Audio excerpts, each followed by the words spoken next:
Hey everyone, come on in. Don't be shy. Everyone grab a seat. While you're getting seated, I'll explain this is the enhanced version of the Jeff Rubin Show, which means that there are pictures, so when you do hear this noise, take a look at whatever you're using to listen to the show, because I've got a picture or something to visually demonstrate what we are talking about.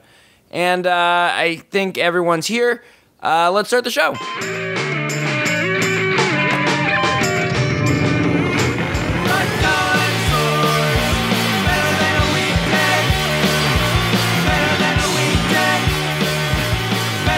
Welcome to the Jeff Rubin Show. I am Jeff Rubin here this week with DC Pierson. Thanks so much for being here, DC. Thanks for having me, Jeff.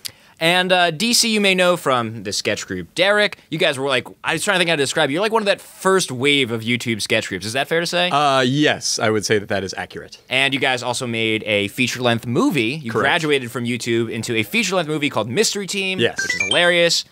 Everyone should go see it. It's on Netflix, right? Yes, it's on Watch Instantly, so people should check it out. Or at least last time I looked, it was. So very funny movie. Highly recommend it. Check it out. But DC also wrote a novel. This is a real book called The Boy Who Couldn't Sleep and Didn't Have to. Did I get that right? Never had to. Never had to. But it's okay, because I am now, like, every time people just try to remember without writing it down, no one ever gets it correct. It's, like, impossible to keep that many words in your, like, it's because there's so many, like, weird clauses and conjunctions in it that, yeah.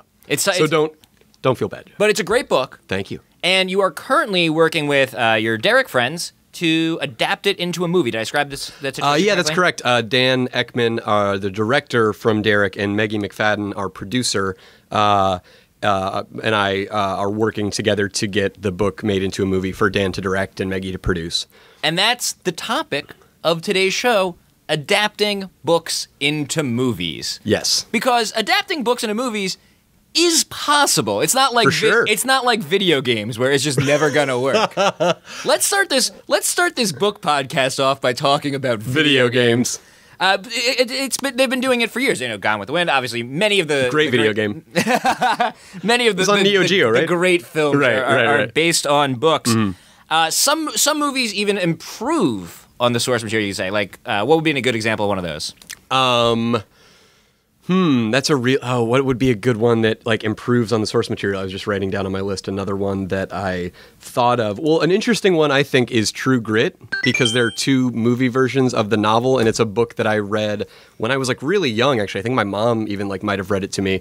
And then I like saw the original with like John Wayne and whatever, and didn't think much of it. I don't think one way or the other. And then reread True Grit years later, and like really loved the book, and then reread it right before the Coen brothers made it into a movie. So it just seemed like such a dream team of like source material, because it's a really great book. It's super funny, and then the Coen brothers like adapting it very faithfully, and I thought it was really great. But the interesting thing about that one is it seems like it should have been this book that was written around like cowboy days, but it was actually like, I want to say the late 60s or maybe even the early 70s. I could be wrong about that. But if there's one thing I'm good at, it's throwing out facts that I'm not sure of on podcasts, like I know what I'm talking about.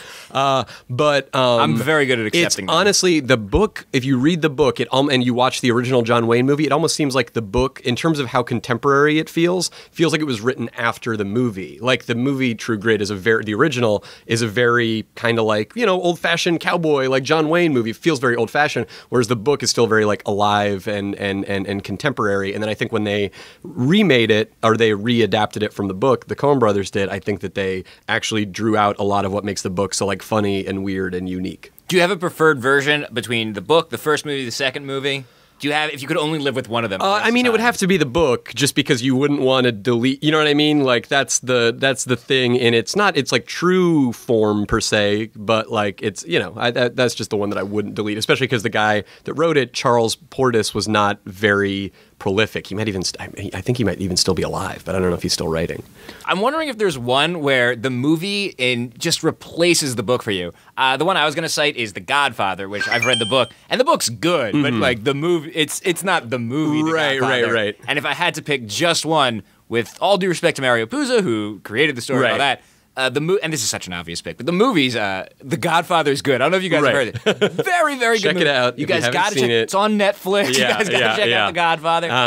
But the movie almost replaces the book for me in that one. Is that fair to the book? Well, I from what I understand about that movie and that book, I've never read the book, but I understand the book is pretty like pulpy, and it was just kind of this like almost trashy bestseller. And then I remember hearing something, whether it was on a documentary about Francis Ford Coppola or something, I can't remember where it was, but he was talking about like he had been drafted to adapt this very popular book. So it was almost like David Fincher doing like Girl with the Dragon Tattoo or something, where it's like this book that everybody loves, and then this big name director is going to come in and adapt it. And he kind of, I think he almost didn't like doing it or didn't want to do it until he found he found a way in as this like family and this crime family as a metaphor for like America at large and our like coming of age and like loss of innocence and whatever. So he really kind of opened that book up, and I think created, even though again I haven't read the book, from what I understand, like some new actual like, and found some actual like art within it where it might not have been there before. Maybe it's not unfair to Mario Puzo, because after the success of The Godfather, he went back to the books and like it opened up. I don't know. Maybe I'm making this up too. I'm pretty sure this is correct though. This is another pretty sure fact that after the movie came out, there were further sequels. There was that one that actually even came out after his death. And I believe he capitalized on the success of the movie. I have to believe that he did. It'd be so interesting as an author to go back and write a sequel to your book after the public's imagination had become so... It's like you're not going to read that book and imagine Michael Corleone as not being, Al Pacino. Who Framed Roger Rabbit is based on the book Who Censored Roger Rabbit, and then that book was... the movie was obviously so successful. It's one of my favorite movies. I love that movie. Yeah. And after the movie came out, the author wrote a sequel that I think, God damn it, we should have done our research, I think is actually a sequel to the movie. He definitely wrote the book after the movie came out. And it's so, after seeing the Roger Rabbit movie, it's hard to imagine, going back to the world where Roger Rabbit's just in your imagination. Oh, for sure. I just read a book. I have not read the original book Out of Sight, but I just read a book like a year ago called Road Dogs, which is by Elmore Leonard. And it's based around George Clooney's character from Out of Sight, but like in his like later years in his career. But you kind of can't help imagining George Clooney, even though the character is doing things that are very un-George Clooney, that you can't really imagine even that character from the movie Out of Sight, directed by Steven Soderbergh, really like doing. So it was interesting because you still have that Clooney in your head, and he references like Jennifer Lopez's character, Kevin Sorbo, who's played by Jennifer Lopez. You're thinking of Karen Sisko, she's another Elmore Leonard character. Yes, exactly. Do you know this is now a sidetrack, but Karen Sisko was an Elmore Leonard character. She's in Out of Sight, right? And they spun her off onto it. She's played by Jennifer Lopez in Out of Sight. They spun her off into a TV show where she was played by Carla Gugino. Am I doing that right? Gugino, yeah. And that was a short-lived but apparently well-liked TV show. It just didn't get any traction. And this is like 10 years ago. That show was canceled. They are bringing back Carla Gugino onto an episode of Justified, which is also based on an Elmore Leonard novel. And she's not playing and she's not playing Karen Sisko, but she's playing a Sisko-esque. She's basically playing Karen Sisko, but I don't think they have the legal rights, so they're not saying it. But in an upcoming episode of Justified, in the Karen new season, San Francisco. Yeah, and that's weird. Trying to track that one where it's a book, but two books based on series, and then I guess the TV series later crossover. But the books also these characters continue living in them. So bizarre. So what is the flip side, which is maybe even more fun to talk about, of the worst literary adaptations of all time? Oh wow. Let me kick this off please. With a good Scarlet Letter, which I don't care about, but Scarlet Letter with Demi Moore, I think, is like often cited as like the classic example of ruining classic literature. Right. Well, it's such a like product of its time. Like I feel like we were told in no uncertain terms when we read the book in high school, which I didn't actually like read. But you had to read it, but it was assigned, which is such blasphemy to say. But you're just like, I'll just read a thing about what the symbolism is, because that's whatever. That's all those questions in high school. It's like, what does the chair represent? And once you know that, it's fine. You know what I mean? And I think the Scarlet Letter movie, they change a lot of very important plot points. I think they sexed it up a lot. Yeah, well, it was it was like going to be this like, it's like striptease era Demi Moore, like where she's like super hot and whatever, and then it's classic literature and you can't lose. It was probably like an Oscar grab, I would have to imagine. If you're gonna make a movie based on the Scarlet Letter, you should at least be doing students the favor of making the movie true enough to the book that it will replace reading the book. They can use it to cheat. Yeah, otherwise, exactly. what's the point? I think America's students should get together and fund a very accurate reinterpretation of Scarlet Letter, like another adaptation they could just watch. Fucking Kristen Stewart's in there. It's great. So, can you think of an example? I'm trying to think of one that's like that I think of as being particularly all the ones that I wrote down were ones that I either think are good or interesting. And a lot of them, I had a tough time thinking of ones where I'd both read the book and seen the movie. Gosh, I'm Let me put out another for one. The moment, please. Okay, and because I think this one's interesting because I like the movie, but it changes a lot from the book and really doesn't keep to the spirit of the book. Starship Troopers. Oh, okay. Yeah. I love Starship Troopers. That movie. I actually watched it again maybe a year or two ago. Yeah. I fucking love that movie. Yeah. But it's very, very different from the book. And right. You might say it ruins the book. Well, sometimes you do your source material, I think, a lot of favors by not trying to be super duper faithful to it. You know what I mean? Like, you're not going to go and make that movie as, well, that's Verhoeven, right? Yes. Okay, so you're not going to go make that movie as Paul Verhoeven and that's not Verhoeven. Make it a Verhoeven movie. If you don't do that, if you try to make it Heinlein, it's not going to work. You know what I mean? Like, and I do think that the movie. I mean, I think a lot of the themes. I've actually never read the book. Let me be clear about Neither that. have I. I've just heard people. The only on the internet Heinlein say I've read that. is Stranger in a Strange Land. But the movie does have some subtlety to it. I think you can appreciate it more if you watch it now than maybe when it was out in theaters. There is a degree of subtext to that movie, but it's different than what was in the book. But I don't think that's necessarily a bad thing. No, well, you got to think that Heinlein for his time was probably satirizing something different than what Verhoeven was trying to satirize with his Starship Troopers. And I'm sure when they create a reboot of Starship Troopers in a year, that'll satirize something different entirely. They did make a bunch of direct-to-video sequels. They might even still be making them. I don't even know. But it reminds me of... I was just imagining like Heinlein's kid, like Chip Heinlein, having to crank out all these like novelizations that you used to buy like in Scholastic book orders with like the colored photos in the middle of them. And he's got to write like, I got to bang out Starship Troopers for the book this weekend.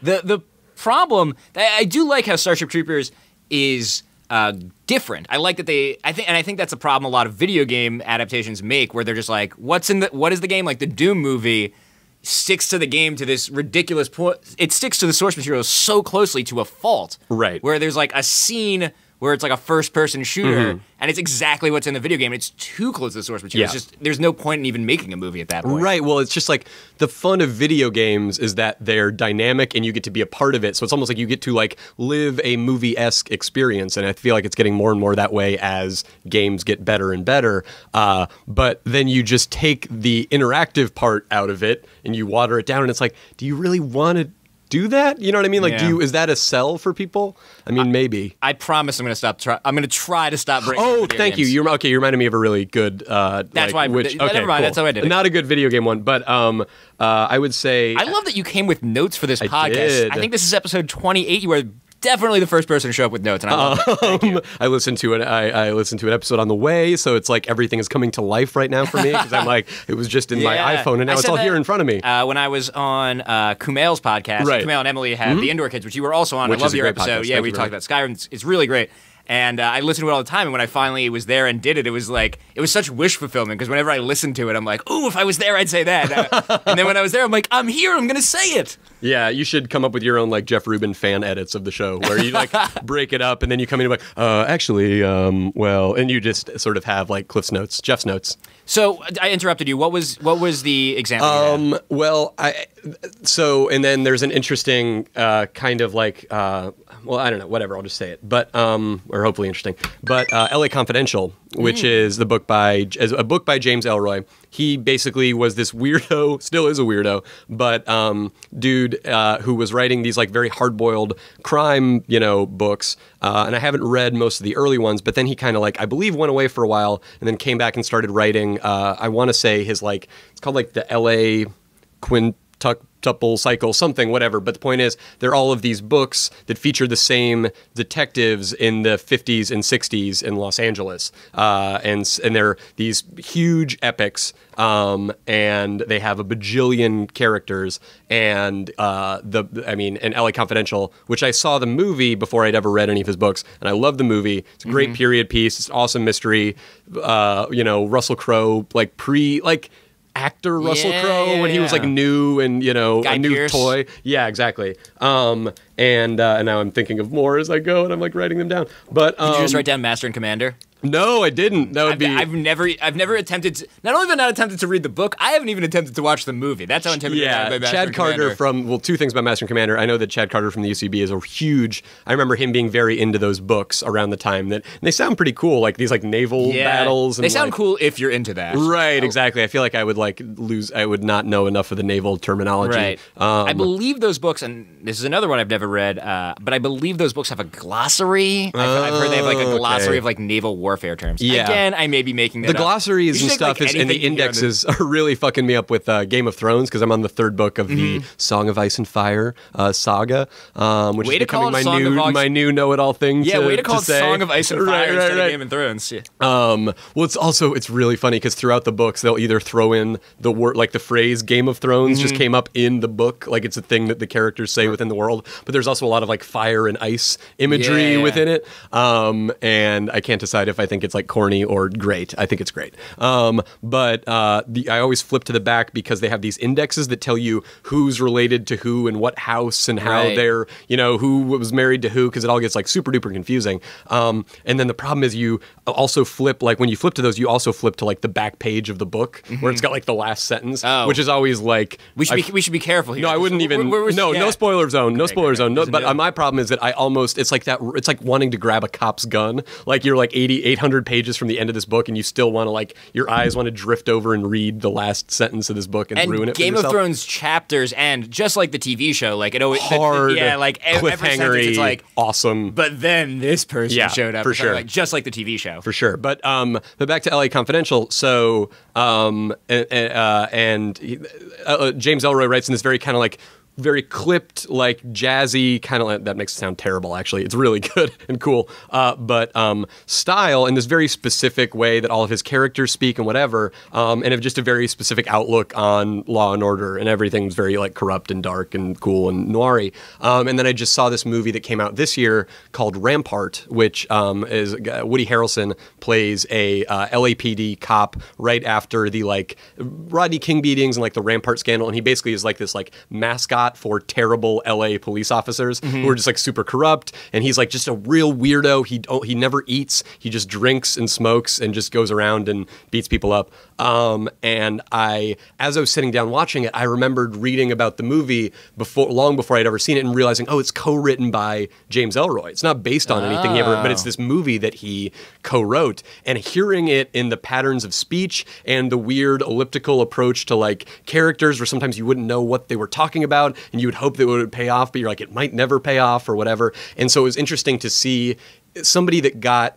Because I think LA Confidential is a brilliant movie directed by Curtis Hanson, who also did a great literary adaptation of Michael Chabon's Wonder Boys with Michael Douglas. But great movie. And then to see where James Ellroy got to actually co-write a movie, and I just thought that it was kind of, and it might have been the directing as well, but like it's kind of more of his bad habits than his good ones. I felt like were present. So it's interesting. Like I don't know that it always translates the ability to write. Because he writes great dialogue, but then it's also like when this guy is in, and who knows, maybe the director like chopped it up or whatever, but it's like, I don't know if I want to see, I mean, I definitely will because it was a nutty movie, even though I didn't love it, more James Ellroy written screenplays, if that makes any sense. That's interesting when authors make that leap, which you yourself are doing. Well, you, I guess, wrote script type comedy before you wrote a novel. For sure, yeah. But when you see people who you know as authors making that leap to doing screenwriting stuff instead.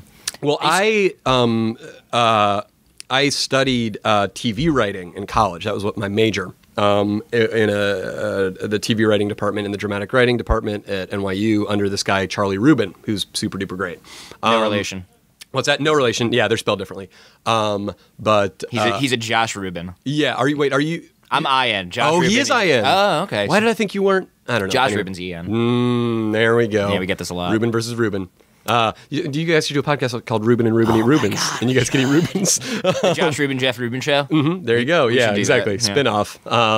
But at any rate, so that focused a lot on, because TV, everything has to like move the story forward all the time. You can't kind of like linger over a description of a tree. It's like you got to like move the story.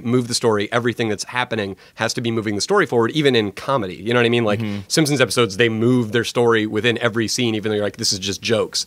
And so I really like I'd always known that I wanted to write prose. And so when I wrote the first book, I really approached it like writing a TV script. I outlined it in the same way that he taught us to outline shows, where you have a beat and you know what story with it, like an A story, B story, C story, which of those it's addressing and how it's moving the story forward, always trying to have like two characters in conflict with another. And then by the time you leave the scene, like shit has changed. It's not just there, like we're just talking about stuff and this is just meant to like paint the world, you know? And so I actually learning to write TV has helped me write books, if that makes any sense.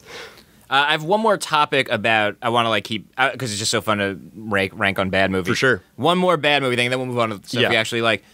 Books that they shouldn't have never tried to adapt, that were just so perfect as books. I think Cat in the Hat is a perfect example. Yeah. Like the idea of adapting Cat in the Hat or The Grinch, which is generally considered better than Cat in the Hat, though I think they're both terrible movies. I've actually seen both of them. And I'm proud to say I've read both books, too.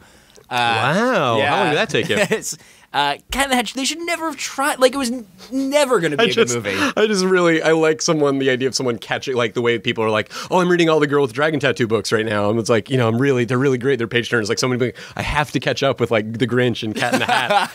It takes longer to watch the movie than to read the book. You could read the book several times. So that would be an example, I think, of a book that should never have tried to adapt. And I think there's a lot of others. I wrote down two others. I'll give you two examples, and then let's see if you have any. One is Dune. I think maybe a Dune adaptation should never. You like Dune? I've read a lot of the books like forever ago. I read, let me guess, middle school? That's what I read. Yep. That's what I read most of the sci-fi we're going to talk about. The Dune books, I could see maybe as a TV show, or they're just so information dense. The idea of if you try to put that into a feature film, you get what is the Dune movie, which is a total incomprehensible mess. Yeah. The other example I have, which is a book I love, is Hitchhiker's Guide to the Galaxy. Everyone loves Hitchhiker. I'm not going out on a limb there. No. But Hitchhiker's Guide, I think that movie is probably the best Hitchhiker's Guide to the Galaxy movie you can make. Like, the cast is great. There's a lot of fun jokes. That's probably as good a Hitchhiker's movie as you're going to make. And it still doesn't really need to exist. Yeah, I've only read the book. I haven't seen the movie, but I feel like that movie was a little bit after its time, if that makes any sense. Like, it feels weird, because I feel like it came out in, like, the mid-2000s, right? Yeah. Like, but I feel like that era of, like, sort of almost, like, big-budget sci-fi comedy was, like, kind of an 80s and 90s thing. I mean, you think, like Men in Black, going all the way back to, like, Ghostbusters and stuff like that. Like, it almost feels like it was, like, a little too late for that kind of thing. Unfortunately, because I love movies like that. I mean, I think Galaxy Quest is oft-cited by David Mamet as being one of the all-time perfect movies. And it kind of is. Yeah, I love it. Because it is such a wonderful it's a great script. It's super funny, but everything comes from this central idea that's also just really super interesting and funny. But yeah, it's like that Hitchhiker's Guide to the Galaxy movie. I mean, that's so, that source material is so good, but it's also something that's so because comedy is so delicate. Like, I'm not, breaking any new ground by saying that, but the way in which comedy is delivered is so important, and context is, like, so important. So I feel like a book like that's so funny, but funny down to the smallest unit of its DNA, the way it's written and the way it's executed, I feel like a big budget Hollywood movie is going to have to, by its very nature, be very indelicate and very broad and heavy-handed. And I'm not even saying that like it's a bad thing. I'm just saying that's how it kind of has to be for a movie of that budget size. So it's kind of a bummer that it's like it feels like it was never really meant to make that transition, even though it is so beloved that you're like it kind of has to have made that transition at a point. You know what's interesting about Hitchhikers? I'm going to bring up video games again, but Hitchhikers has been adapted successfully in other mediums. The Hitchhiker's video game, which is a text adventure. This is fucking old school. Right. And Douglas Adams himself actually worked on it, and it, it maintains the tone because the wit and the very dry British wit, because he worked on it because he controlled the experience, and you could call that. I think because the author himself worked on it, you could call that the definitive experience. You could make the argument, and the radio plays, which Douglas Adams also worked on, which I listened to when I had a terrible temp job many years ago. Also, Yeah. it maintains a little more, but I guess when you put the visuals in there, it sort of overwhelms it because the story has like so many like. I mean, even at the time they made the movie, they couldn't really get Beeblebrox to have two heads. Right. Beeblebrox was played by Sam Rockwell. Oh, He's okay. supposed to have two heads, Yeah. right? Is that it? Two faces? Yeah. And I think. in the movie, he only sometimes has two heads because it's like, it's Super hard, expensive. It's hard to give Sam for Rockwell sure. two heads. He's only got one of them. Right, for sure. That's tough, and I feel like I'm a big. I can't remember what other I was talking about on some other show, but like I'm big into formats. I think formats are interesting. I like working in different media. I like learning the rules of what they are. It's interesting to see things transferred from one format to the other one and realize what was actually important about the way they got brought across in the initial thing. But it's like if you have the person that made it, hopefully, and they realize what is good about the thing that they made, because that's often not the case. Like I would cite the case of 1,000 different companies or 1 million different Twitter and Facebook redesigns where it's like people who make the thing don't often know what it is that people like about the thing that they made. So when they go to bring it to a different format, they might not bring the things that people actually were connecting to. I think you see more authors now being involved with their film adaptations. I mean, I'll say this, and we can talk about some of like the struggles and stuff that we've been having and will continue to have in making my book into a feature film.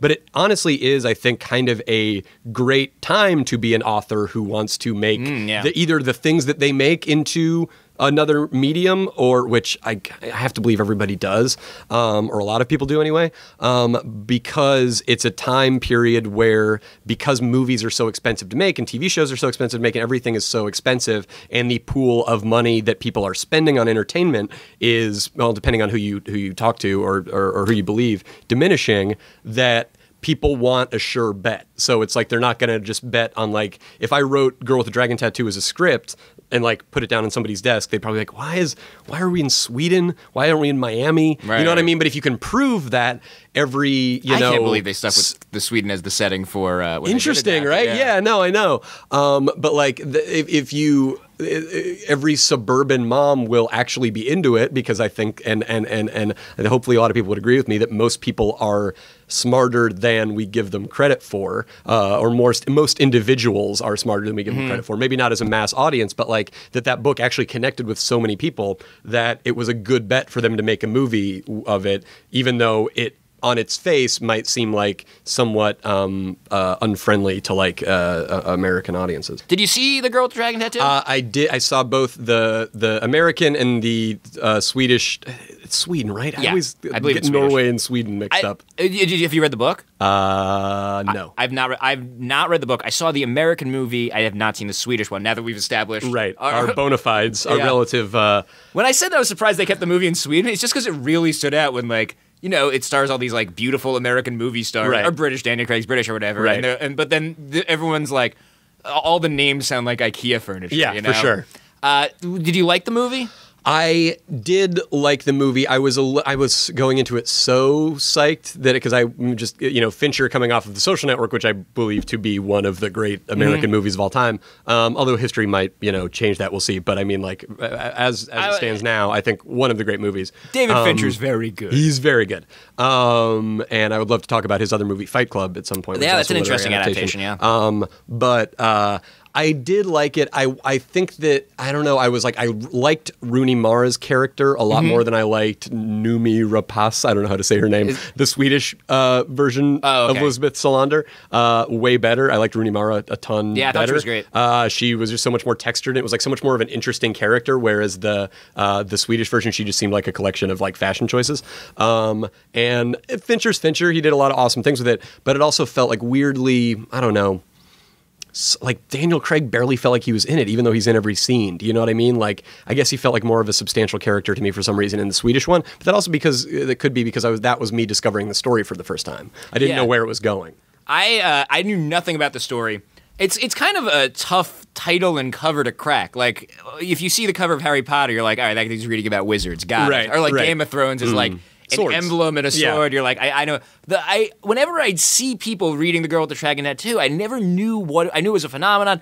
I didn't know if it was like an airport book or if it was like this deeper thing. I never really knew what it was about until I saw the movie. And then after I saw the movie, I was like, holy shit. Every time I saw someone reading that book, were probably reading that's about what rape. they were reading about. Yeah, for sure, right. And I didn't like. I wasn't. It just seemed. It wasn't bad. It just seemed very pedestrian. It felt like a rapier episode of CSI. You know, like it was like a decent murder mystery, right? With great acting, particularly from Rooney Mara, and David Fincher made it beautiful. But in the end, the story just felt like, to me, it was just like, an average murder mystery. I didn't know what the big deal was. Well, that I guess brings us maybe even to like Silence of the Lambs, which is an adaptation of a Thomas Harris book. That may be one that I've read that book. That may be one where the movie's better than the book too. I mean, I haven't read the book. I just know by reputation that it's supposed to be a way better. Because I think Thomas Harris is more of like, similarly to like Peter Benchley, who wrote Jaws, which obviously Spielberg, and like we were talking about Mario Puzo. Like I think that was meant to be a trashier book and then the movie kind of like classed it up and actually made it something more substantial. And I mean, that is, kind of the great, or one of the great, and definitely the great, I think, serial killer movie. Hannibal the book and Hannibal the movie is a great example of a bad book being adapted into a bad movie. Yeah, I mean, garbage in, garbage out on that one. Yeah, for sure. I mean, I haven't seen either one. Again, this is a lot me going on like, I've heard that that's a thing, and then passing it off as my own opinion. Let's talk about Fight Club while we're talking about David Fincher, because that's an interesting adaptation where there's something. God, can we talk? We can talk about the ending of Fight Club, right? For sure. I guess. All right. I guess if you don't know the ending of Fight Club, Jeff and I are both Tyler Durden. That's the end. But the twist of that is it's very tied to the format in which it was told, and David Fincher, I think, did something, or whoever. Did David Fincher write that too? No, that was adapted by a guy named Jim Ohls, Uhls. Oh, wow, great catch. I had no idea, and you knew the exact and it was name. But it was adapted from. He was the screenwriter. It was adapted from a novel by Chuck Palahniuk. Yeah, right. But they did a great job adapting that, which uses the format of the book for the twist and putting that into the movie and not making it feel awkward. Yeah, for sure. And I mean, it is like, it's such a ballsy is the word, which is, kind of wonderfully ironic without me meaning to, because the part where, they are threatening to cut the guy's balls off. But, with Fight Club, it's like the idea that and I think that there's a Fox executive, I can't remember her name, but at the time, Nina something, I think, who was credited with like shepherding that, reading the book, going, this would be great, let's pair it with Fincher, let's do this. I can't remember who exactly initiated it, but she really shepherded it through, and then it tanked. Right. I mean, really tanked. Me and my friend saw it in theaters. I think we must have saw it opening weekend, because I feel like if you're a high school boy around that era, like you see that trailer and you just go, I don't know what this is, but it looks like the coolest fucking thing in the world. I think I just had nothing to do but go to the movies. Well, there you go. But yeah, it was just sort of this weird, dark, kind of anti-consumerist, but even more so anti-like... well, at the time I read it as anti-consumerist, although I would not have been able to say the words, I'm reading this as anti-consumerist. But now, as you look back on it, it's more, actually the message is more anti-conformist than it is anti-consumerist. But like, you just watch that as a high school boy and you go, this is the coolest fucking thing in the world. They're punching people, and I've never punched anybody, but I get to live vicariously through them punching people. And then I'm sure everyone at every high school in America around that time probably had some friend that was like, dude, we got to start a fucking Fight Club. You know what I mean? Like, with varying degrees of severity and juggalo-ishness. Yeah, it's such a cool, and then I went back, and that's how I found out about that author, and then for many years, I would definitely have named him as my, favorite author, and I still hold up, like, Fight Club and the book that came out after it, Survivor, as, like, two really, really, really great books.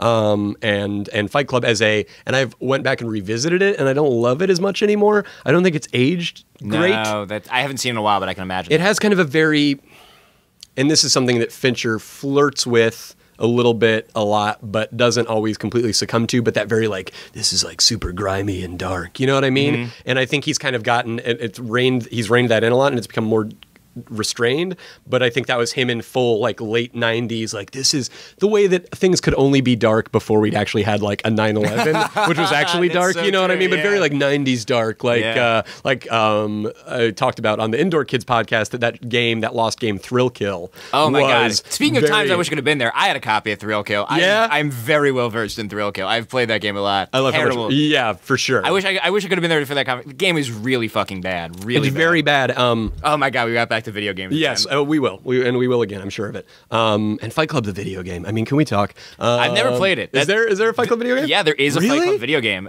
I swear to God that exists. Speaking of things that shouldn't be adapted. There is a Fight Club video game. Oof. It's a fighting game. Tyler Durden doesn't look like Brad Pitt. They obviously Right, licensed 'cause they that. can't- yeah. But I do like think that Meatloaf is the one think guy. they got Meatloaf. I mean, I've seen Meatloaf in an Uwe Boll movie, so Right. so Meatloaf will do anything. Speaking of video game adaptations, but I love that. Like, that was always the thing with, I can't believe we're getting back to video games, like or video game adaptations of movies where they couldn't license like the big characters. So you'd be playing like there's like the Bourne game has that. Right, exactly. It's like you're another agent named Tom. You know what I mean? And you're just like, you can't, like, they can't license it, so it's just some random guy who's doing like other missions. Yeah, it shouldn't make a difference, but it does. Right. All right, let's other recent adaptations. There's Girl with Dragon Tattoo. Game of Thrones we kind of talked about before. When you talked about how books can kind of dwell on something, I think Game of Thrones is doing something new. Maybe it's doing something new, which is adapting a book into a TV series and doing it very literally. Like Justified, which is another show I really, really like. I just watched season premiere last night. It was fucking awesome. Sweet. But Justified is based on a character that Elmore Leonard created in a short story, and then it's like, and now here's his further adventures. Right. Whereas Game of Thrones is like, season 1 of the show is book 1 of the series. Season 2 is book 2. And I don't know. As far as I know, this is the first time this has been done as a continuing show. I know it's been done for miniseries and that kind of thing. I think that they. I don't know for sure because I'm not a. I should say I haven't researched this at all. I haven't read or seen either of either the books nor the shows regarding True Blood, which is an adaptation of books by this woman Charlaine Harris. Yeah, I don't know anything about that. And I think they're going off. I think they are too. I think they're going off on their own. But yeah, so like that was something where it was, and I think HBO. But now you're seeing it a lot more. HBO's like, because HBO, and God love them, I love tons of HBO programming, but definitely, and this is part of the reason that I like HBO's programming, but they have this very high-toned like thing where HBO's like, they're like, it's not TV, it's HBO, which is like, we're better than fucking TV. We hang out with book people, we make book shows. You know what I mean? Which I mean, and I say as an author, I love that, and if you're listening, HBO, call me up. Let's do something literary. But that is their You know what I mean? But like, they had, Bored to Death, which ran for 3 seasons, which wasn't based on a book, but it was based, it was written by Jonathan Ames, who is an author. And it's about him being is like is putting the show into a book, right? And it's about him writing a book, like almost like a Doogie Howser thing, where at the end of the episode he's like, "We solved a mystery today. Right. It was an exciting day." Yeah. But you see that, I think you're now with the success of Game of Thrones, and well, let's talk about Game of Thrones specifically first. Please.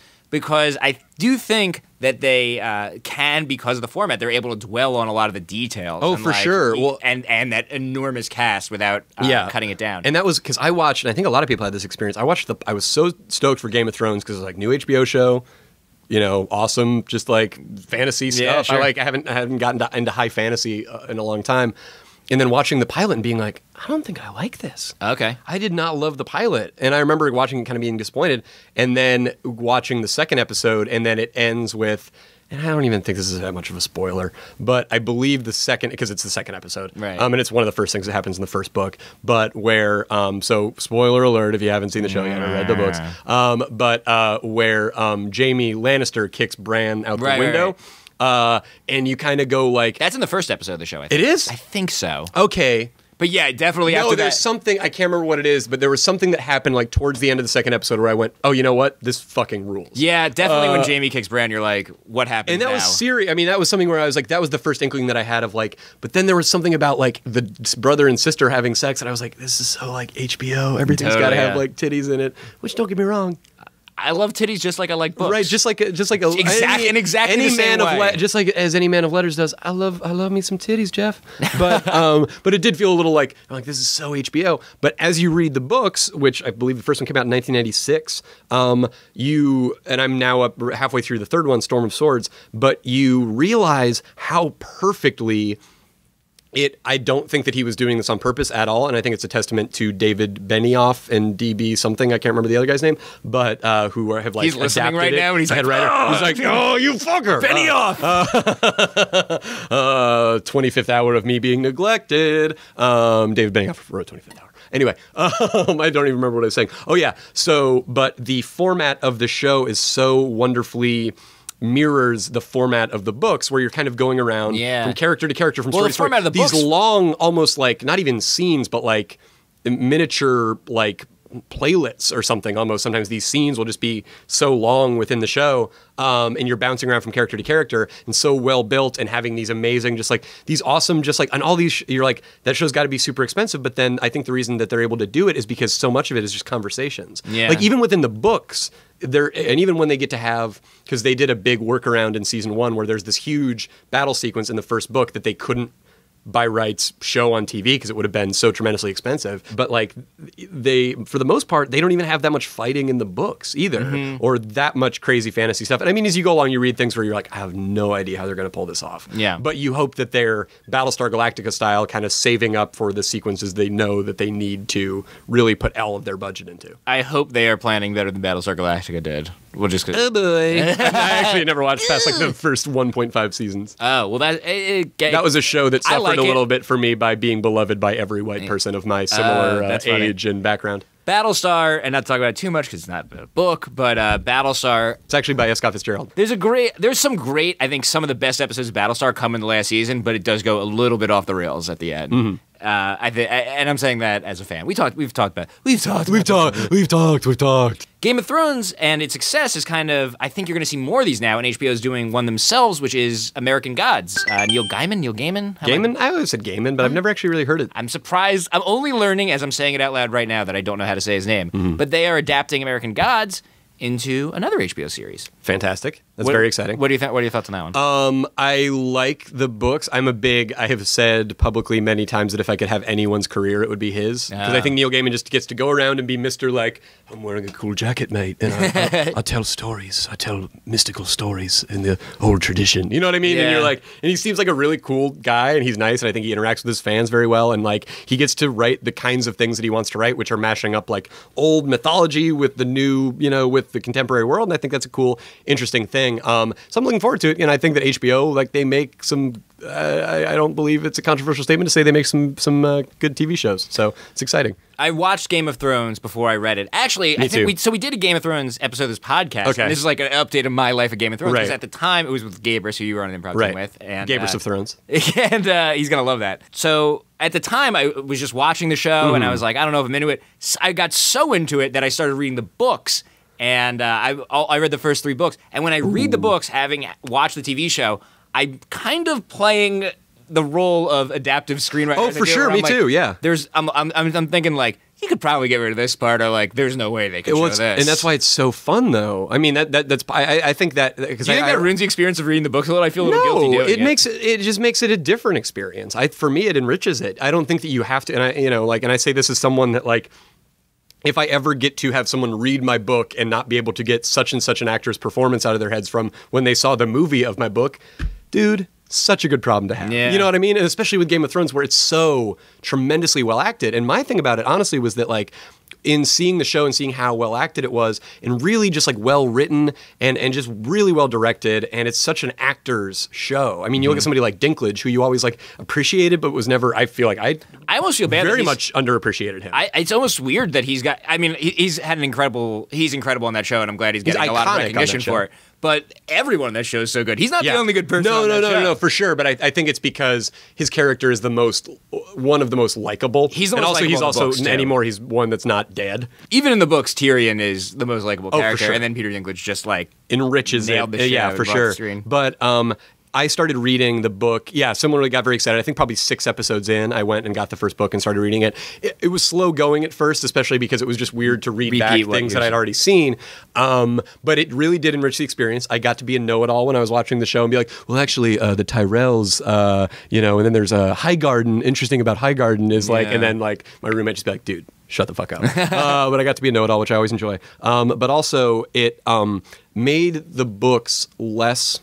Trying to think of a political way to say this, less ridiculous. Does that make sense? Well, because there's something in genre fiction, and I mean, it's a great thing about genre fiction, be it sci-fi or fantasy or noir or whatever, where it's kind of like outsized, and one of the great things that George R.R. Martin does is make it a very realistic world, and incredibly like dark and fucked up world, even though it is this kind of high fantasy thing with dragons and spells and stuff, and zombies. I think that's what's so engaging about it, though, is that you're like, yeah, if there were dragons, everyone would still be shitty to each other. For sure. No one would just be like, hey, be nice, there's dragons, bro. I love that. But there are certain passages within the books or certain bits of dialogue where when I read them in my head, they feel, even though I love it and it's great and it's super entertaining, a little pulpy. But when you see them executed in the book, or when you see them executed in the show, they manage to rein it in for the most part and make it feel very real and earned. And even though they're using a lot of times verbatim the dialogue from the books, and I mean, he's said openly, I feel like, that you should never, when you're adapting something,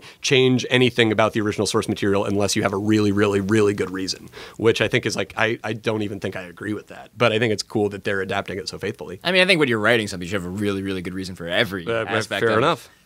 Here's an interesting adaptation, or an interesting author perspective on adaptation.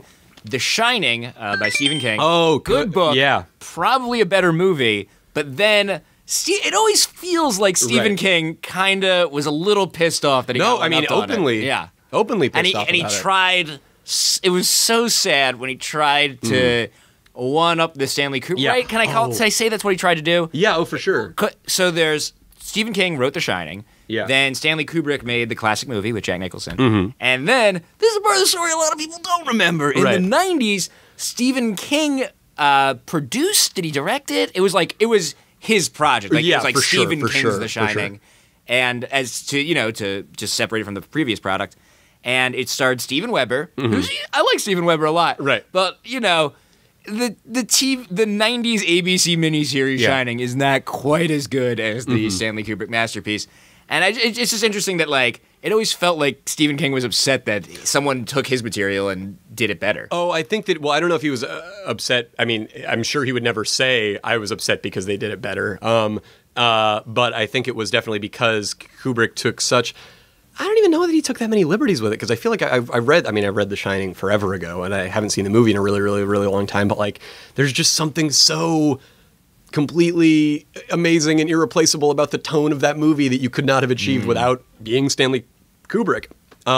And so again, but that kind of goes back to people not knowing what they have. Because I love Stephen King. I think Stephen King is awesome. Yeah. I think in time, after we're all dead, people will look back at Stephen King kind of like...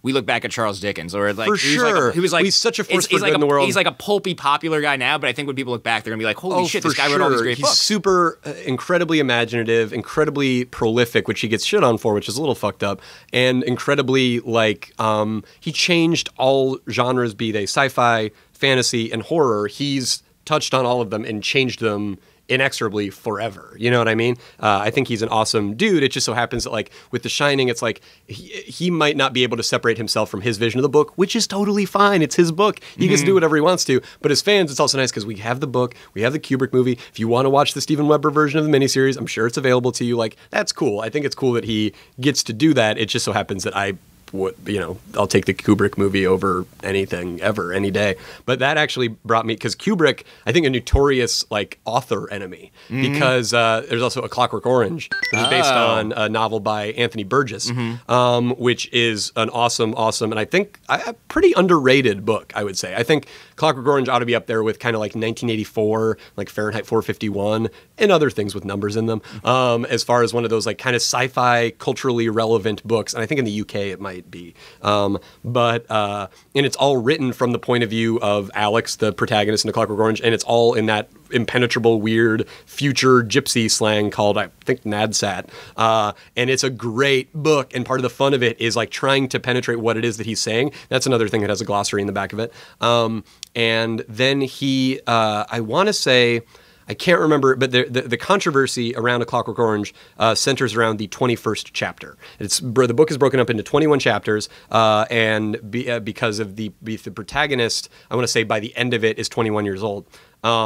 And the whole thing in the movie, and again, spoiler alert, fuck you should have seen the movie by now. If you're old enough to listen to this podcast, you should be listening. I think if you've seen Fight Club, you've seen A Clockwork Orange. I feel like, and if you haven't, you should. But don't be violent with your friends, you guys. Otherwise, we won't be allowed to have movies anymore.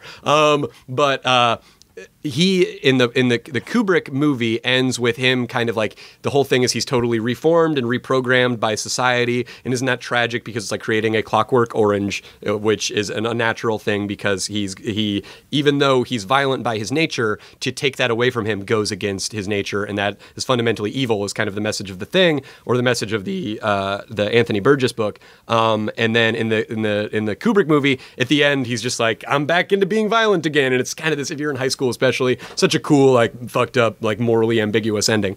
Well, in the book, all that happens is that kind of happens. And then there's another chapter where he's, like, in his 30s, I think, and he's just grown up, and he has a family and a wife and kids, and he's like, yeah, I don't really do that stuff anymore. It's fucked up, but I did it, and I kind of grew up. And it's a much more kind of mature and almost gentle interpretation of it, and I think Kubrick was just like, that's not me. I don't do that. I don't do gentle. Let me lop off the 21st chapter, and I believe they even released it in the US, I want to say, without the 21st chapter. They went back in after the movie and cut the 21st chapter out of the book and then re-released it to make it more in line with the Kubrick version of the movie. That's interesting. Yeah. Has the author ever publicly expressed for sure discontent with that? The version of the book I read was had an introduction where Anthony if you Burgess, go back and edit the book, that's a problem. It's Because fucked like up. you were saying, like with The Shining, like you can pick your favorite. You still have that. And I love the A Clockwork Orange ending of the movie. I love it, and I love the ending of the book, and it's nice to get to have them both and then get to talk about them and be a big know-it-all. Yeah. Let's talk about some upcoming adaptations. For sure. One coming out that I'm very excited about. Well, maybe I'm not actually excited about. Let me try that again.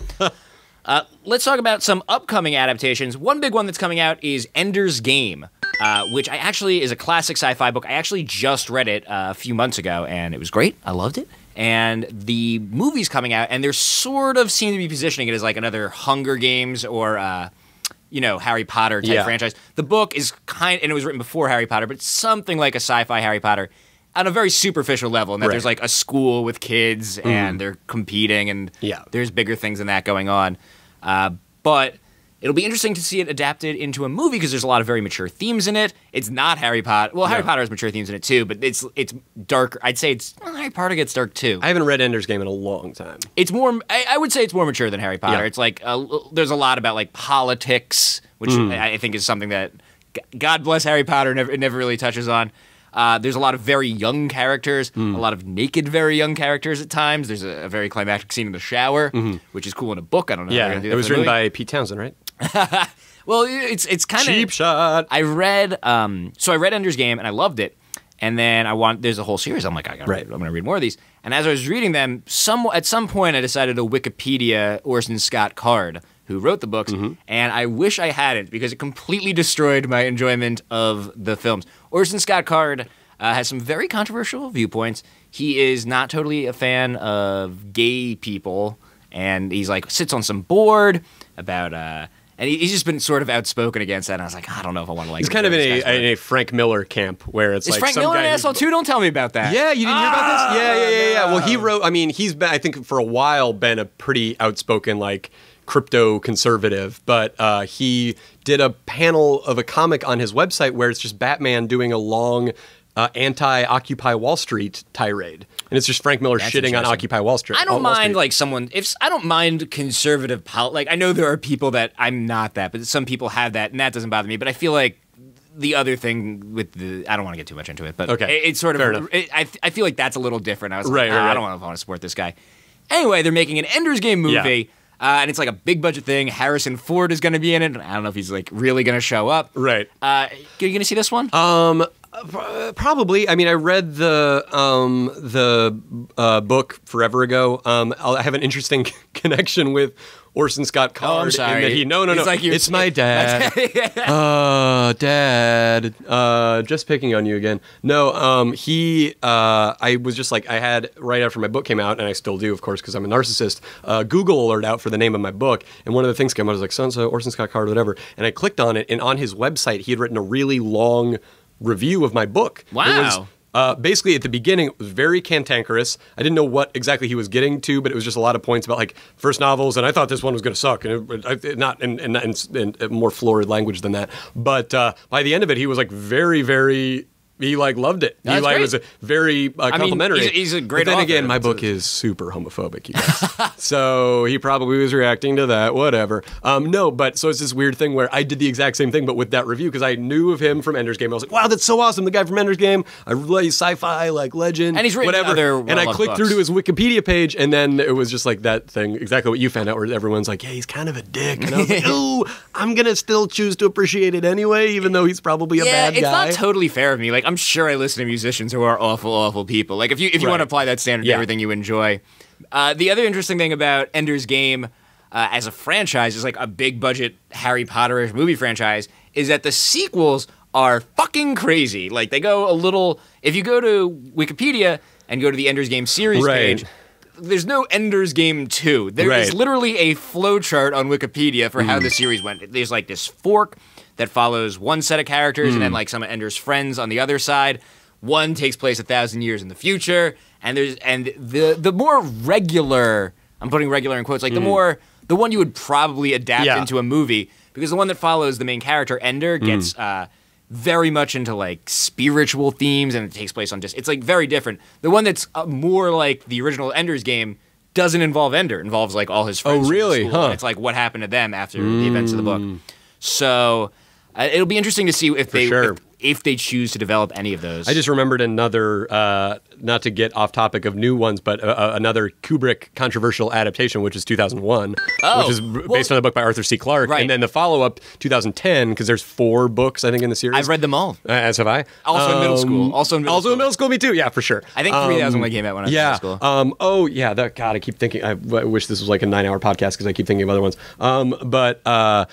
That one, I mean, I have been on record, and I think a lot of people have, as being like, I kind of like 2010 better than the original, than 2001. Wait, the movie. What? Who likes 2010 the movie better than 2001 the movie? It's more enjoyable. Really? Yeah. I know it's blasphemy. 2001. I also haven't seen 2001 in a long time. 2001's like one of those great, like I'm putting great Capital G great, yeah. But like when it's hard to actually sit through. That's what I mean. Times, you know. Yeah.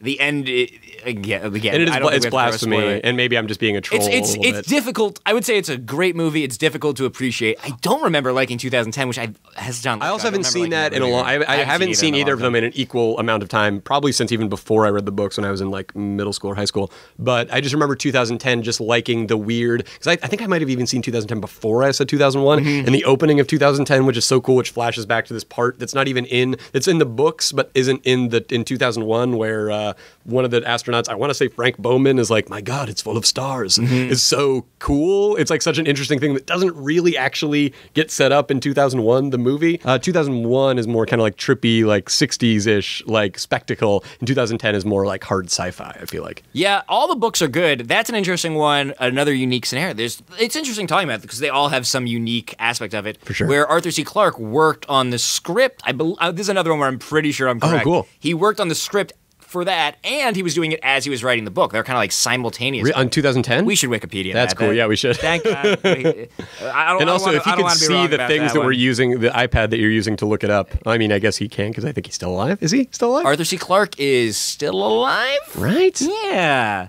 Him and Bradbury hanging out? I don't know how to look this having up a sword while we're fight? talking. I think that's true, though. I'm 85% sure he worked on the screenplay, and like 65% sure it was at the same time as. Wow. So many like half facts in this podcast. Right. When it's about Super Nintendo games, I'm like, yeah, you're dead. No. What happened there? Like, Yeah. I got it unlocked. Books, I'm a little iffier on. It's the hearsay cast. One other upcoming, and this is a really unique one, so we got to talk about this one.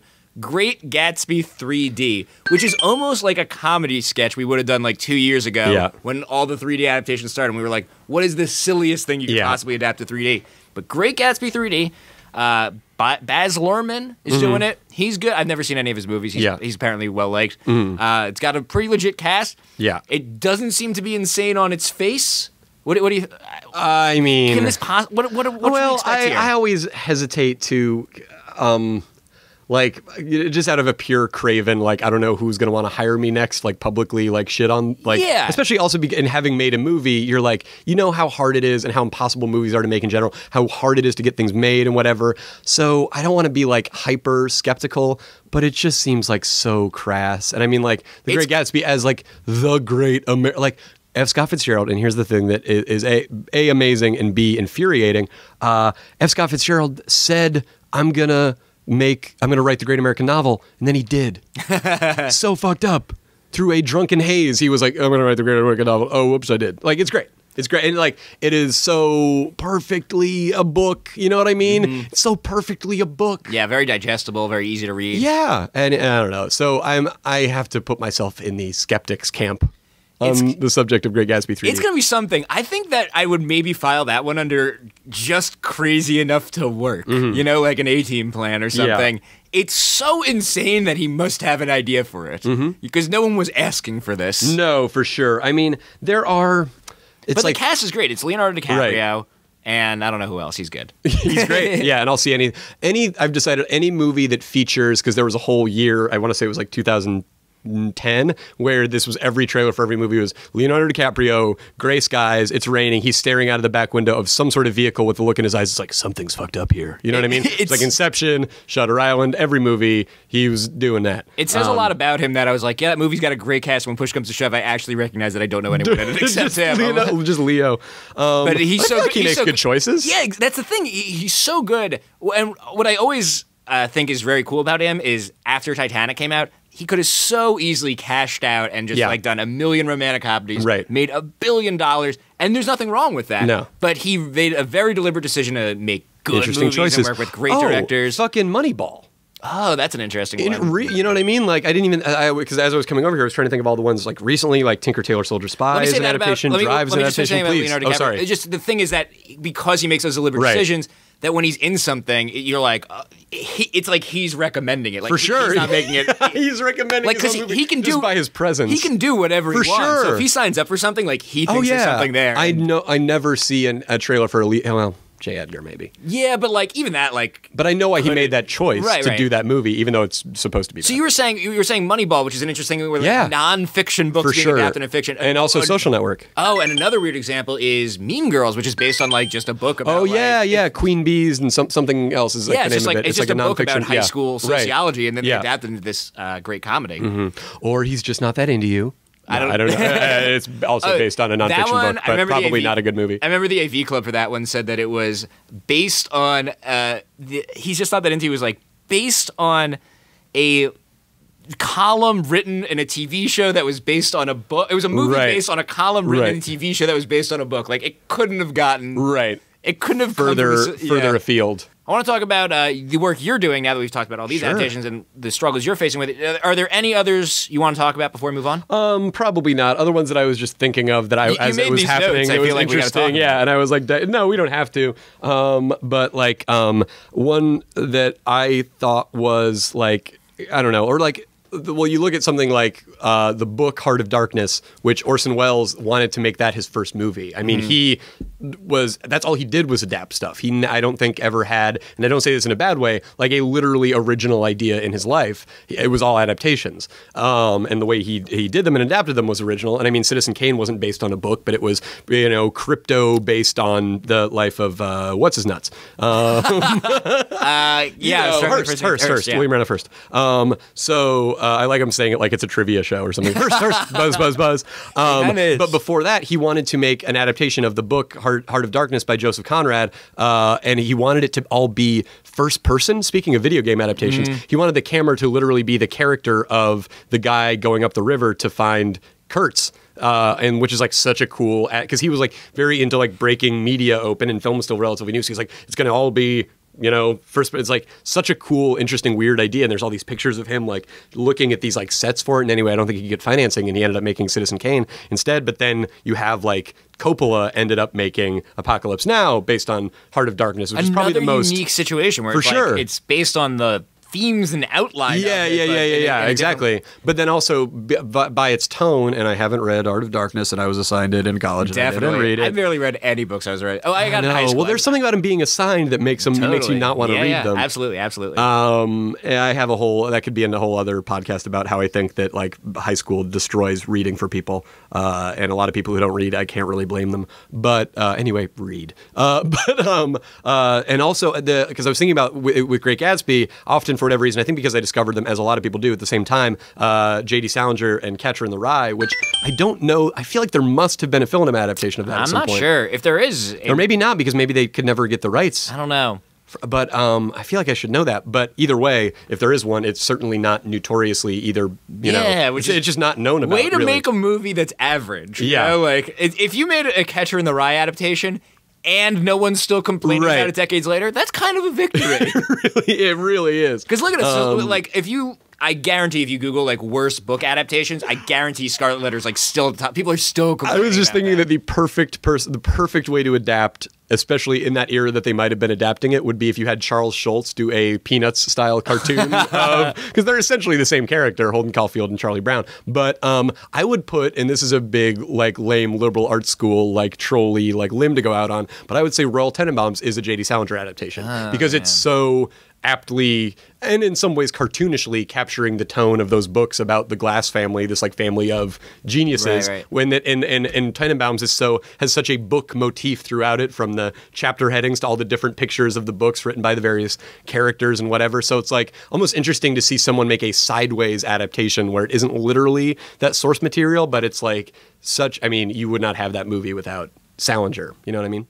How far along is your adaptation? What stage are you at? We are, we wrote a script. Me and Dan and Maggie wrote a script based on the book. And at the end of last year, we went out with it and we sent it out to a bunch of different places. We had some meetings. We went a little ways down the road, but nothing really panned out. So right now we're kind of in this regrouping mode where it was either like we could keep sending out the same script, or we could circle the wagons again and try to rewrite it in order to make it like...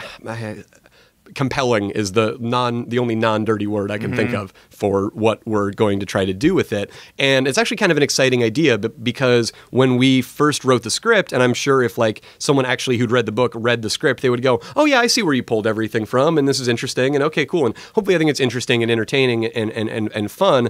But what we're looking at doing now is trying to make it more of a movie, because we have to get money to make it. You know what I mean? And so in order to do that, it has to be, I think, more recognizable as a commercial piece of filmmaking to the people, and a commercial piece of screenwriting to the people that are potentially going to buy it and give us money to do it. Because unfortunately, by its nature, it is like a lot of the things we make, and I think in a good way, and I think that's part of the strength of the kinds of things we make, hopefully, is it's neither fish nor fowl. It's not literally a movie or a book about high school kids coming of age, and it's not literally straight through a sci-fi, action thriller. It's both of those combined, and one kind of like fades into the other one, and I wrote it that way on purpose. But that's also right now what's making it a little bit difficult, I think, for people to, and I don't want to say like for them to grasp, because I don't want to presume and just be like, everyone's an idiot. You know what I mean? Like, I think they read it and they probably understand what it is, but we have to, and we're looking at doing this at the beginning of this year when I get back to LA,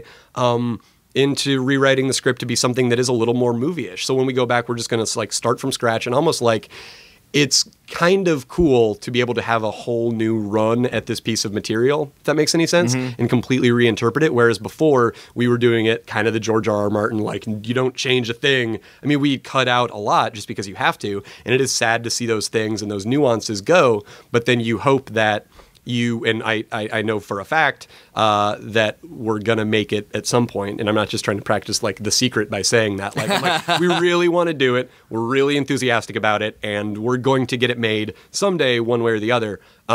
But it's just interesting right now to really crack it open and see what's the germ of the idea that we want to express into that's a terrible syntax, but that we want to make into a movie, because it has to be a movie because there's fucking mutants and shit, and we need some dough. Not Mystery Team. No, yeah, exactly. Which you guys, did yourself. Right, exactly. But that again, I mean, we would Mystery Team is interesting because the whole premise of it is it's these G-rated characters who don't swear and are like experiencing, just sort of an extended adolescence, basically, or an extended childhood, thrust into, because of this murder mystery, into this R-rated world.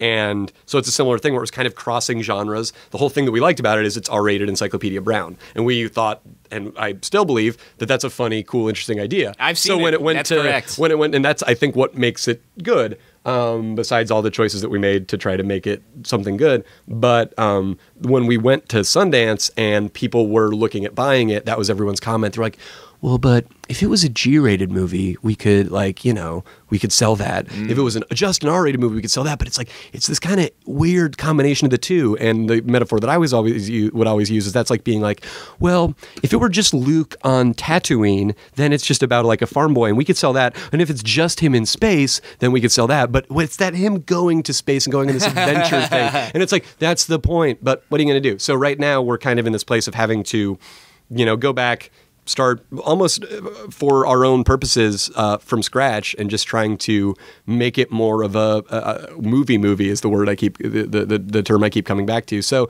it's been interesting, and it's kind of the sort of thing where it's like, I don't want anyone, I am really thrilled that it's still at a place where I get to, and in incorporation with Dan and Meggie, kind of be the ones to do that process. That it isn't just like we're handing it over to some dude that's like, although that would be very interesting to see what would happen if I just handed that book to someone and they came back with what their interpretation of the script was. But at this point, we're pretty happy that that's still in our hands. So we're stoked about it. Earlier in this interview when we were talking, you said that something like you think everyone wants to adapt it into another media at some point. Is that, you think that's true, that every author like wants to see their thing become a TV show or a movie or something like that? I think it's just because I want it so badly that I can't imagine it being any other way, if that makes any sense. A lot of times. Like, I remember reading The Da Vinci Code, obviously one of the greatest works of American literature. But I remember reading it, and I hated that fucking book. I hated it. Right. And I remember reading it and being like, why didn't this guy just write a movie? Because you're like reading a chapter, and it's like, the car turned around the corner, and it was chasing the other car. Well, that's like why it's so frustrating to read, because there is this culture now of like the book 30 Days, or the movie 30 Days of Night, that like vampire Alaskan movie that came out a couple years ago. Excuse me. They wrote it as a screenplay. They tried to get it sold as a screenplay, and it wouldn't get sold, so they wrote it as a comic book. And then through that, they were to say, look, it's this comic. You guys love comic adaptations. And because they were able to see it in another medium in front of them, they were like, yes, great. Also, the comic book was good and sold. And for sure. But it's just frustrating when you see something like The Da Vinci Code, where you feel like it's like, this guy's just writing it because he knows he wants it to be a movie at some point. You know what I mean? So at some point, you had the idea for this, for your book. Right. When did you make the decision? Because I would imagine for you the default is let's make it a video, because that's, you write short stories on your website, and I don't know your personal history. I'm assuming you've written a lot, but is the default for you let's make this a video? And if so, then why'd you choose to make this a novel? Well, Kevin Smith used to say about comics a lot that they're the poor man's movies, and I think that books are the even poorer man's movies, because when I write something in my word processor, that makes it sound like I'm writing on a literal word processor. But like when I write something into Microsoft Word or whatever on my laptop, and then you eventually read the book, like you are reading through some weird digital whatever, my literal keystrokes that I made, and then it came across to you. And granted, it gets edited and whatever, but that was literally, what I write is what you read. Whereas even within comics, it's like, there's what I write, then there's also the art, and then there's also all of those other layers. But with prose, it's literally from my head to your head via words, which is cool.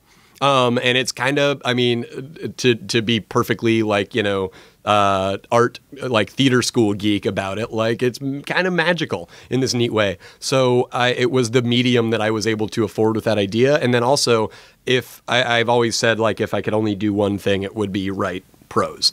I really, like I said, I'm a format geek. I really love movies. I really love TV. I hope to work in TV someday, because kind of just because that's what I studied, and you want to be able to say to your parents, look, there's a direct correlation between my degree and what I'm doing. And I really like the fact that the way they tell stories on a lot of TV shows. So it was just the thing that I had access to, and it was also just the idea of like, I'm out of college, like I have this idea and I have some time, so let me write this book and see if I can't, like, get somebody to publish it. It's a great book. Thank you. Could you plug? I don't want to mess up the title. Could you plug the title again? For sure. Yeah, the book is called "The Boy Who Couldn't Sleep and Never Had to." And give us a capsule. What is it about? Because I think people that listen to the show, it would appeal to them. So basically, it's about these two nerdy high school kids who bond over like making this like comic book that they want to turn into like a series of movies that they want. And I mean, adaptation is kind of even a theme within the thing itself. Oh, adaptation! Oh, also adaptation, which is an adaptation of the Orchid Thief by Susan Orlean, which I only know because I love adaptation. Right, exactly. For sure. Anyway, they bond over this geeky pursuit of like making comic books and stuff. And then one of the friends reveals to the other friend that he has no biological need for sleep, and he never has. And so the friend is like, "Oh my God, dude, that's like this not sleeping thing. That's like everything we've ever like dreamt of. Like we should fucking, it's like a superpower basically." And his friend's like, "No, we have to keep it a secret. It wouldn't be the way you would want it to be." And so a girl ends up coming between them and the secret ends up getting out, and they end up going on this huge, Spielberg Amblin-esque like chase, and dark forces are gathering upon them. And then there's more to his power than ever we thought. And maybe it is actually a superpower. And yeah, that's kind of it. And it's funny and there's boobs and swearing. It's a great book. People should read it. Anything else we could plug? I do a stand-up show every Saturday night in LA called Magic Bag. You can follow me on Twitter for more information about that. It's twitter.com/DC Pearson. And my website is dcpearson.com or dcpearson.tumblr.com. Any more Derek videos ever coming out? If we get to make another movie or a TV show, we will then turn around and make more videos in order to promote the movie or TV show. Or if we just end up having a bunch of time and really great ideas that we want to do, we still all hang out all the time and work together in various iterations. And so it's something that we would want to do, but it's the kind of thing where it's like we want them to look and be really, really good. And to do that right now when we're all still like trying to make our careers happen is a little bit of a tough sell to just be like, all right, we got to go up to fucking Northern California this weekend and shoot this Redwood sketch that I thought of. We love doing it, and I still love sketch. We still love sketch as a format, but and we love that there are people out there that want more stuff from us. My biggest thing with that is like, write your congressman. If you want more Derek movies, write the head of some studio and be like, give him some money to go make another movie. That would be fun. Well, thank you so much for being on the show. Thanks for having me, Jeff. It was a blast. Let me ask you this. I know we've been recording for a while. You have like 10 more minutes or something? Yeah, of course. Okay. Something I want to talk to you about. Of course. And, we're just gonna keep rolling. This All right. is a complete change of course, but I know it's something you're into. It's something I'm into, and I want to talk about on the show. MF Doom. Yes. Let's talk about for MF sure. Doom. Let's absolutely. Where the fuck is that new Mad Villain album? I don't know. Because I was just thinking about this. I was like, because I had never heard. I know you're a fan. I know you're MF Doom. Amazing rapper. I know you're a fan. So let's. Well, okay. So MF Doom can I brief people on MF Doom for a second? Okay, so MF Doom was a rapper. I want to say from the DC area, named Zevlov X. He was in a group called KMD. It was him and his brother Subrock and another guy whose name escapes me.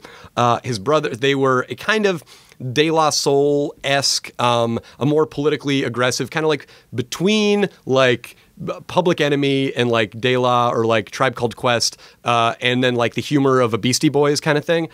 His brother Subrock died in a car accident, and then he went into hiding for like 10 years or maybe less. So his underground layer. He went into hiding, yeah, and then he reemerged as this rapper MF Doom, or Metal Fingers Doom or Metal Face Doom, and he literally wears a mask, and if you see it, it's the coolest thing in the world. And then other than that, he's just kind of a relatively schlubby-looking black gentleman who wears like a Cosby sweater and all the time, and he basically tied his own story of going underground and reemerging with this totally way like raspier, like different voice, and going underground because he was depressed about his brother dying and all that stuff, with the story of Dr. Doom from the Fantastic Four. Yeah. And so you never see him without the mask, and he just has these awesome, he's also a producer, awesome like soul-based, great, dusty beats, and then these rhymes that are just the most weird, naughty, hilarious, naughty meaning Knotty, not Nau, whatever, you get it.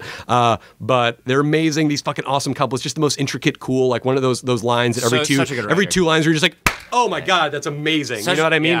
Yeah. My friend Adam, who turned me on to him, compared him. He said he was like the Frank Zappa of hip hop because he's very prolific. Except he's good. Yeah. Well, he's. I've never really heard any Zappa. Well, it just doesn't seem like something I would like. I was just a cheap shot. But that's the comparison, though. Right. They're For both sure. Extremely prolific, very diverse catalog, like a lot of different styles.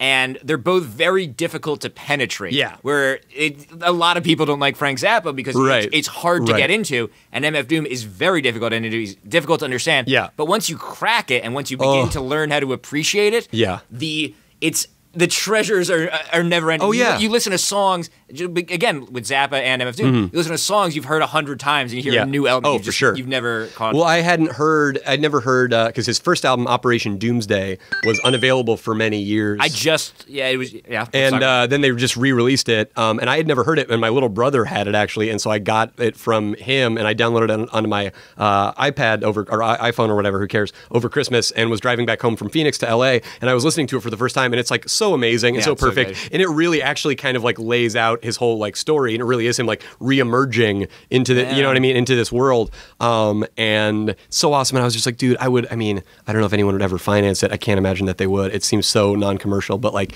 doing a fucking biopic of him, I think would be amazing because it's such a great story. Though. Like he would never want to do it or participate. I don't know. I mean, you go back and forth with that because like he did the Danger Doom album, which was him and Danger Mouse, which was one of my for favorite Adult albums. Swim. Yeah. You know what I mean? One of like my I think he's like he's so kind of weirdly involved in like not the old comedy scene, but like the Adult Swim kind of world and whatever. But I got into him through Mad Villain, which was a collaborative album between him and the producer Madlib, who is also tremendously talented. Proud to say that he calls Los Angeles home, and is just the fucking coolest guy in the world. And his beats are amazing. And I remember hearing it, reading some review of it in college, and it was over like spring break or something, and I was still staying at the NYU dorms, and I was like broke and like starving, and I discovered the Mountain Goats and Mad Villain in the same weekend. It's great when you get into two bands that couldn't be more different. Yeah, for sure, but like still so like two of my favorite. Yeah, like I'm listening to a lot of MF Doom and Wings right now.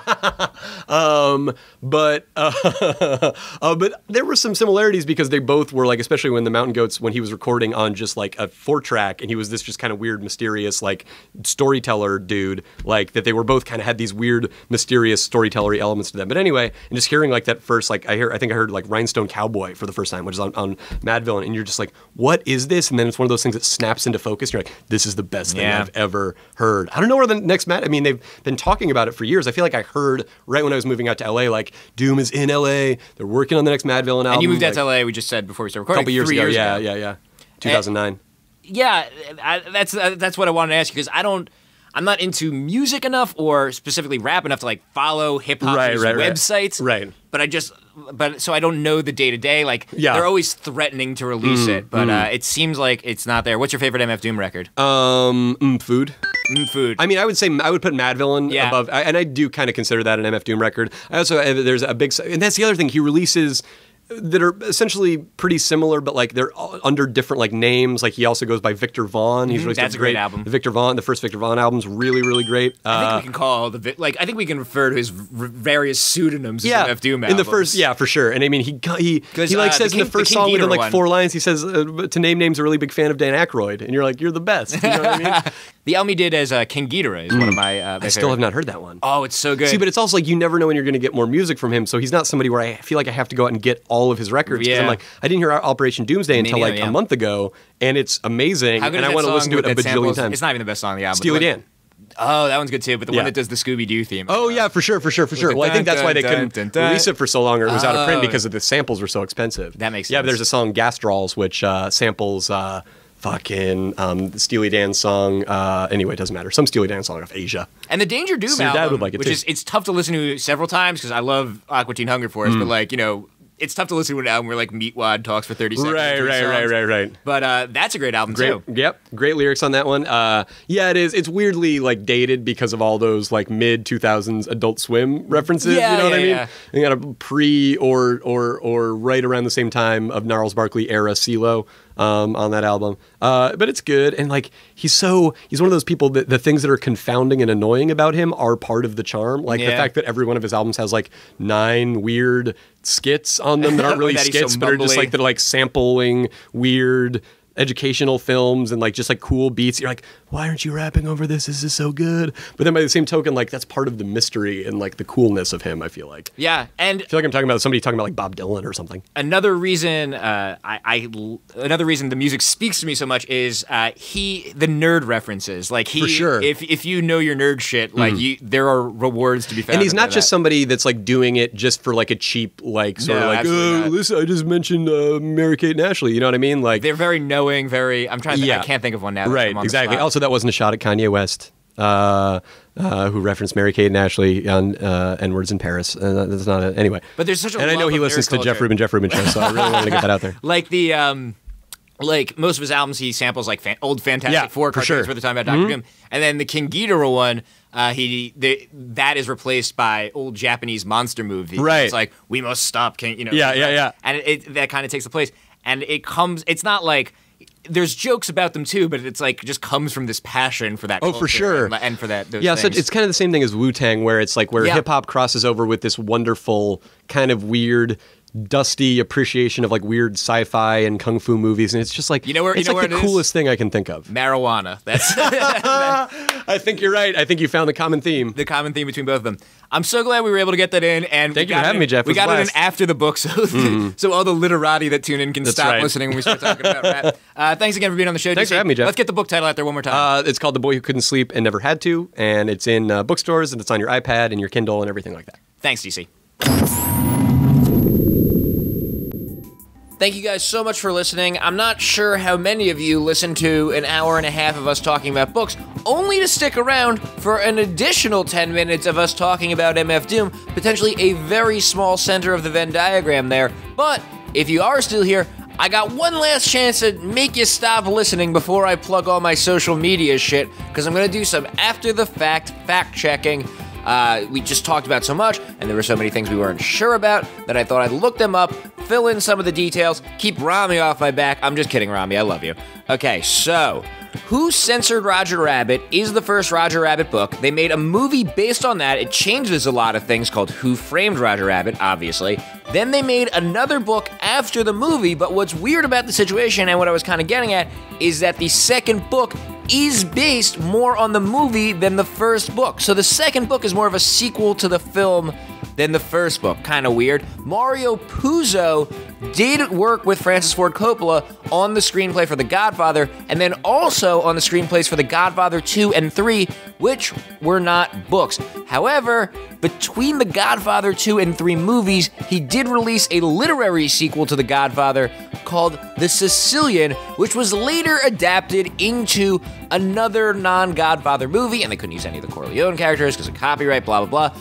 Go figure that one out. Meatloaf is not in the Fight Club video game, but Fred Durst is. Yes, really. Stephen King wrote the screenplay for the miniseries version of The Shining. He didn't direct it, but it was referred to as Stephen King's The Shining. So it was pretty clear that the project was all about making this more about the Stephen King version of it. Arthur C. Clarke did develop the 2001 screenplay at the same time as the book, and in fact, enhanced Jeff Rubin Show watchers may have noticed that on the cover of the book, it actually says, based on a screenplay by Arthur C. Clarke and Stanley Kubrick. Arthur C. Clarke is now unfortunately dead. Sorry. There is no Catcher in the Rye movie, which is kind of incredible. It's like how there's no Calvin and Hobbes merchandise. It's a small miracle that it doesn't exist. And finally, Black Cow is the Steely Dan song that MF Doom samples on Operation Doomsday. Thank you guys so much for listening. There are new Jeff Rubin shows every Tuesday. You can hear about them if you follow me on Twitter at Jeff Rubin Show, on my Tumblr at jeffrubin.com, on my Facebook fan page, or at youtube.com/JeffRubin. I'll talk to you guys Tuesday. Bye.